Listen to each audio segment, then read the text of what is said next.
Vous savez, l'humanité, depuis des décennies, a levé les yeux vers le ciel, se demandant si nous sommes vraiment seuls dans l'univers. Les textes anciens décrivent des chars de feu dans les cieux, des peintures de la Renaissance montrent d'étranges objets volants, et à l'époque moderne, les gouvernements ont passé des décennies à enquêter sur les phénomènes aériens non identifiés, mieux connus sous le nom d'OVNI. Parmi les observations marquantes, en 1561 à Nuremberg, en Allemagne, un grand nombre de témoins rapportèrent un phénomène céleste mystérieux. Durant la Seconde Guerre mondiale, les pilotes parlaient de Foo Fighters, des orbes lumineux qui suivaient leurs avions. Et bien sûr, l'incident de Roswell en 1947 qui alimenta la spéculation mondiale autour d'une possible visite extraterrestre. Mais les gouvernements prenaient-ils vraiment les ovnis au sérieux? En réalité, oui. De 1952 à 1969, le projet Blue Book fut une enquête officielle de l'US Air Force sur les observations d'ovnis. Le programme fut dirigé par des figures notables comme le capitaine Edward G. Ruppelt? On dit ça comment, Ruppelt? Qui organisa et standardisa les procédures de signalement. L'astronome J. Allen Hynek, d'abord sceptique, devint ensuite un défenseur d'une étude scientifique plus poussée du phénomène. Des documents déclassifiés montrent que des gouvernements du monde entier, y compris le Pentagone et l'armée canadienne, reconnaissaient l'existence des phénomènes aériens non identifiés. Et parmi toutes ces affaires, une se distingue comme l'une des plus crédibles de l'histoire.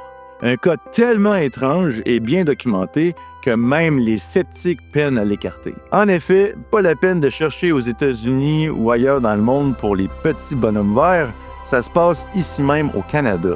Effectivement, en 1967, au Canada, un homme vécut une rencontre rapprochée qui le laissa avec des brûlures par radiation, des cicatrices physiques et une histoire qui demeure l'une des plus énigmatiques de l'histoire des ovnis. Cette histoire soulève effectivement beaucoup de questions, mais qui était donc Stéphane Michalak?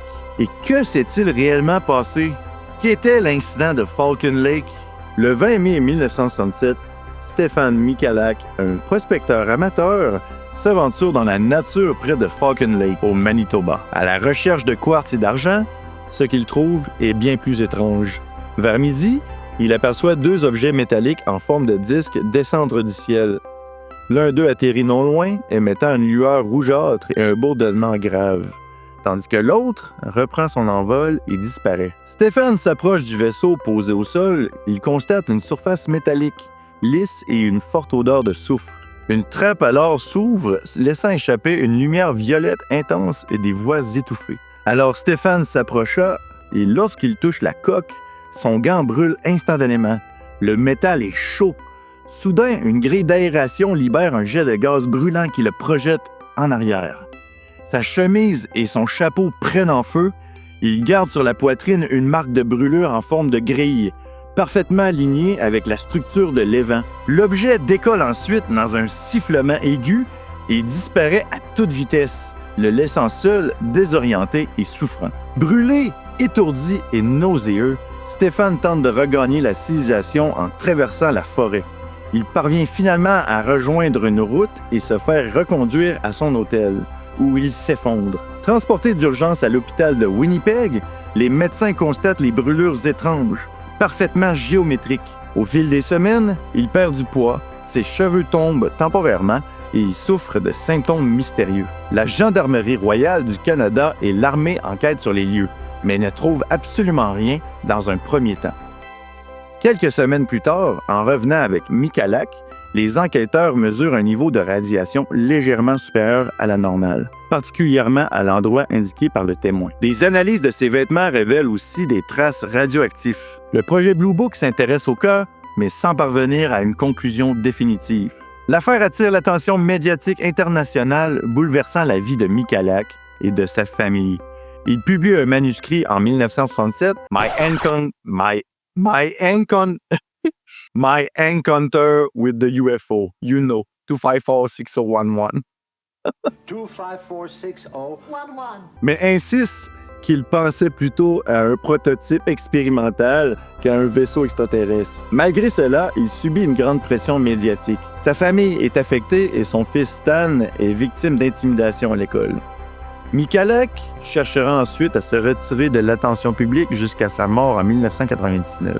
Des années plus tard, son fils Stan et le chercheur Chris Rutkowski publiera When They Appeared, Falcon Lake, The Inside Story of a Close Encounter, relatant les répercussions profondes de l'affaire sur la famille. L'incident de Falcon Lake demeure l'un des cas d'ovnis les plus documentés de l'histoire canadienne. Qu'on l'interprète comme une expérience secrète militaire ou un véritable phénomène inexpliqué, il continue de fasciner, d'intriguer et de susciter le débat. Alors, que s'est-il vraiment passé ce jour-là à Falcon Lake? Une expérience militaire, une méprise ou un objet venu d'ailleurs? J'espère que la vidéo vous a plu. Merci tout le monde. À la prochaine.